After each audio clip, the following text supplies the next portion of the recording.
¿Qué tienen en común un simulador de policía fallido, un escándalo en el Parlamento británico y tu mamá gritándote para que apagaras la consola? Exacto, 3 palabras: Grand Theft Auto. La franquicia que nos enseñó la geografía de Estados Unidos mejor que en la escuela, que convirtió la polémica en su mina de oro.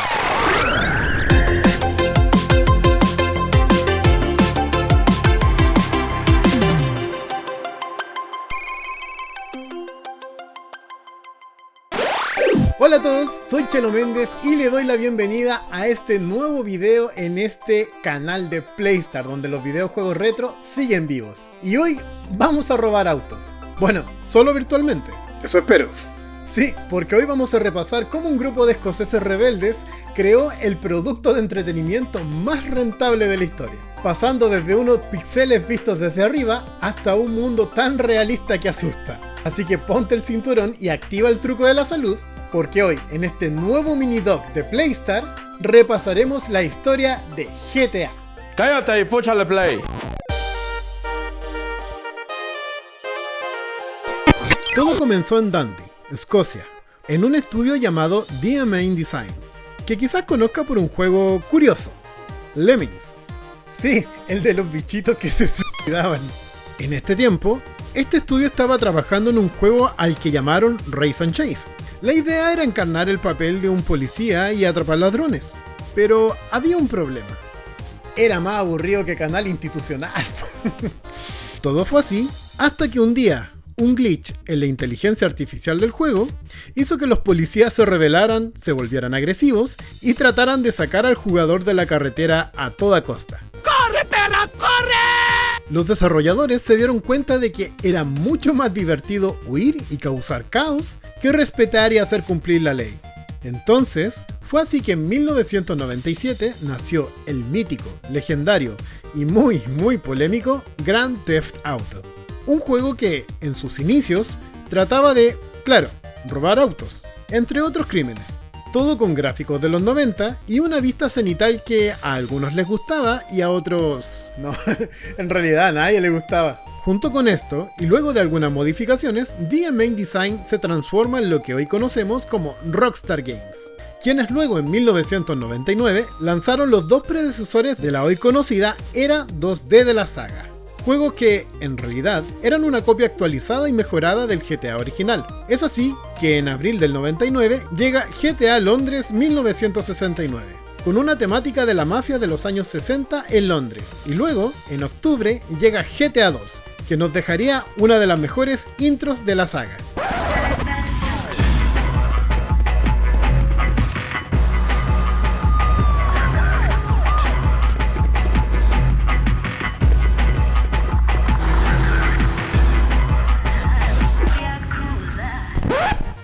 En relación a lo anterior, está más que claro que al ser un juego sobre crímenes y mafia, no tardó en generar polémica.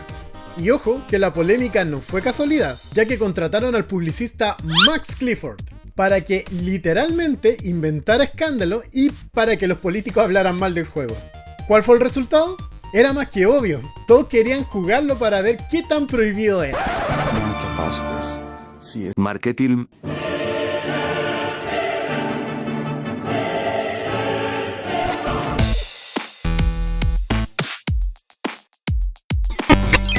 Saltamos al 2001, cuando el mundo del gaming cambió para siempre con el revolucionario lanzamiento de GTA 3.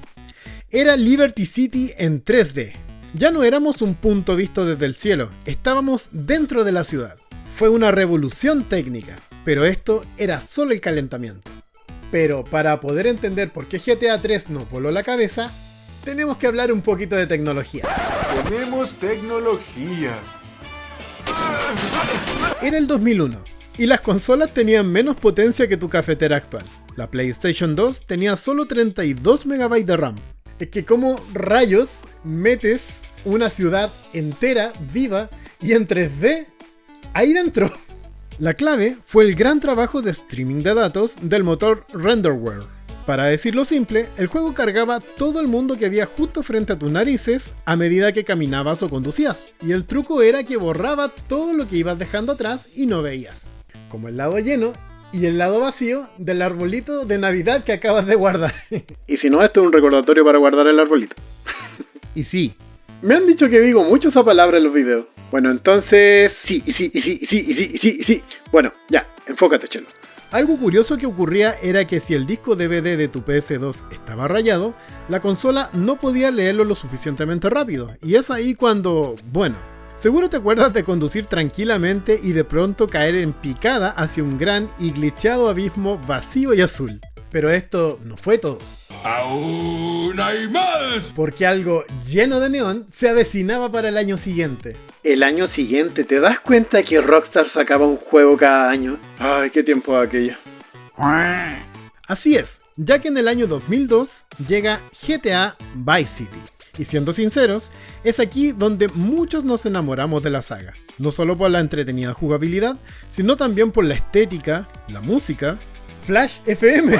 All the night is my world.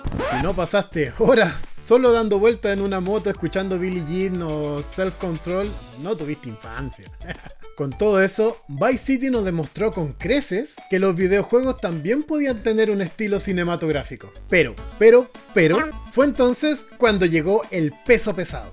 El 2004 llegó con la entrega del increíble, legendario, amado y ultra modiado San Andreas. El mapa era gigantesco. Había un montón de actividades. Podías ir al gimnasio o engordar, tunear autos, volar jets. Era increíble. La historia de CJ es para muchos la cúspide de la era de la PS2. Pero no se puede hablar de la historia de GTA sin hablar de su abogado.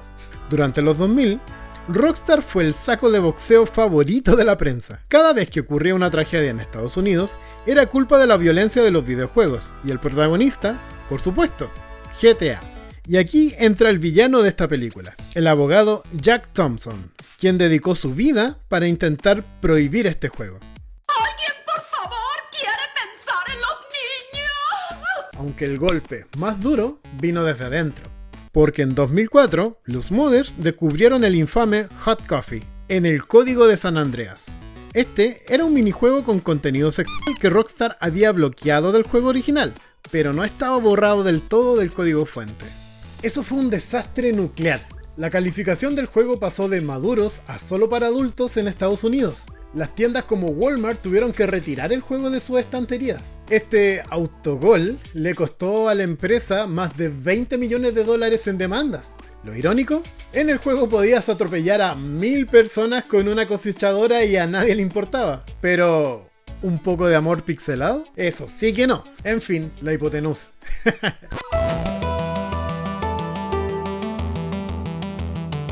Con la llegada de la PS3 y la Xbox 360, Rockstar se puso serio. Es así que en 2008, GTA 4 trajo a un inmigrante serbio en búsqueda del sueño americano, y con él un motor de físicas ultra realistas, llamado Euphoria, que hacía que los atropellos se vieran dolorosamente reales. Esto no era animación tradicional de captura de movimiento, era una avanzada simulación biomecánica del sistema nervioso. Si le disparabas a un NPC en la pierna, no ejecutaba solo una animación pregrabada de caerse. El motor calculaba el peso, el equilibrio, el impacto y la gravedad, todo en tiempo real.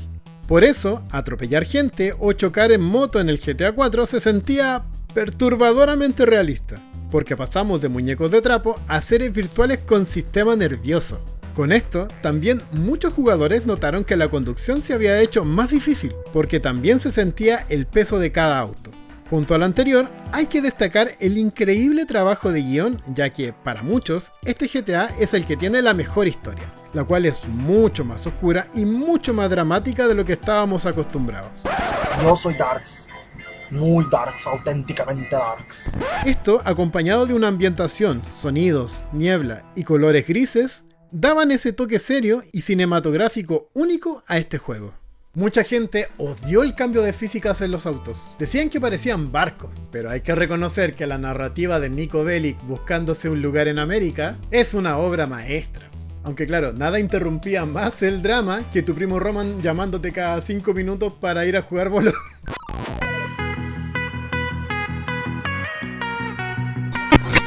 Llegamos al 2013. En medio de canciones virales de princesas y elecciones de un nuevo papa, Rockstar volvió a los santos para romper el mercado. Es así que llega el actual GTA V. Un juego de hace 13 años es el juego actual de la saga.